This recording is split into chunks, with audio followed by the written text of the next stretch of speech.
So today we're getting ready for lunch and we're learning about dishes that are called by the vessel they're made in. Sounds pretty interesting. Personal chef Larry Landsberg is here. Larry, what exactly does that mean?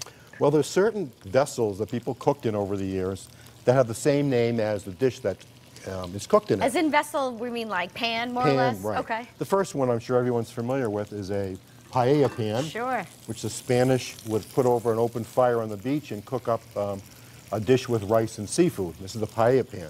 Okay. Something else that people are probably not quite as familiar with is a tagine.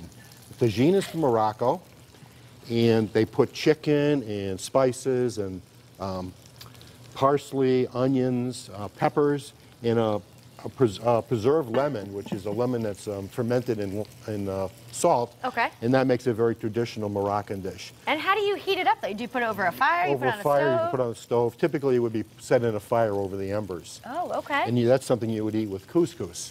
Got it. The thing we're going to talk about today is a cataplana. All right. This is basically two copper bowls that are hinged together, and Portuguese fishermen would keep it on their ship, and they would put some pieces of fish as they were fishing, and they would steam it in there, and that would be their lunch. I see. So we're going to quickly make a cataplana. Unfortunately, that will not work on your stove because it's a induction oven. So we're going to put something in a frying pan. All right, we'll improvise. What I've got here is some chorizo sausage, some peppers.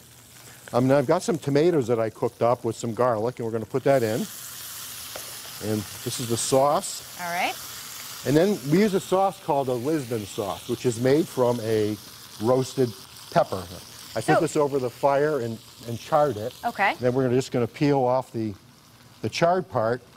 We put that in a food processor with some garlic and some olive oil, and we make a sauce called a Lisbon sauce, which is this here. And we're going to put this Lisbon sauce right in. Wow, it seems like a very authentic dish. It is. It is. It's very, you know, it's peasant food, and you know, most of the foods that I love and cook are. But healthy. It doesn't seem like it's overly. It's not. There's veggies and some fish. Lots of fish. And we're going to put in some shellfish now, some mussels, some fresh clams. That's great. Now, Larry, we know that you're a personal chef. What do you do? Do you go to someone's house? Do you deliver food? What do you do? Well, I cater small dinner parties in people's homes. Got it. My business is basically based around the fact that you can be a guest at your own party. It's a great idea because typically if you're hosting that many people, you don't even get to enjoy yourself. You don't enjoy it. So what I do is set a menu, I do the shopping, show up at the house, cook the food, my staff will serve it, we clean up, and you have a great time at your party. It's not a bad thing. So. And you could do any type of dishes, more or less? Yeah, I do. You know, I like the peasant food. I do Moroccan food. I'll do Portuguese, a lot of Italian, country food, French food. And it's a lot of fun for me. I really enjoy that type of work. All right. So we're going to let this steam for a while.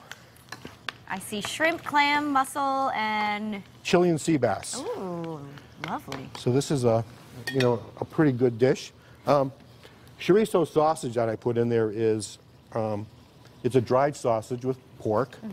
Some of it I chop, some of it I mince, so it gives more of the flavor. I cook it with the onions, and then one thing we forgot to put in was a little bit of clam broth to give it a little bit more of a seafoody taste. Then we're going to hit it with, we're going to turn the heat up a little bit. Okay.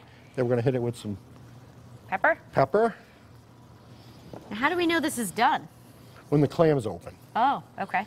It'll be done. It takes a couple of minutes to do, and then we're going to cover this, and I think I'll just use the paella pan to cover this up, and we're going to turn the heat up, and we'll have... Now, what's this tomato sauce that we're looking at here? That's going to be finishing it. Oh, okay. We're just going to put a little bit over the top with some parsley. That's just canned tomato sauce. All right.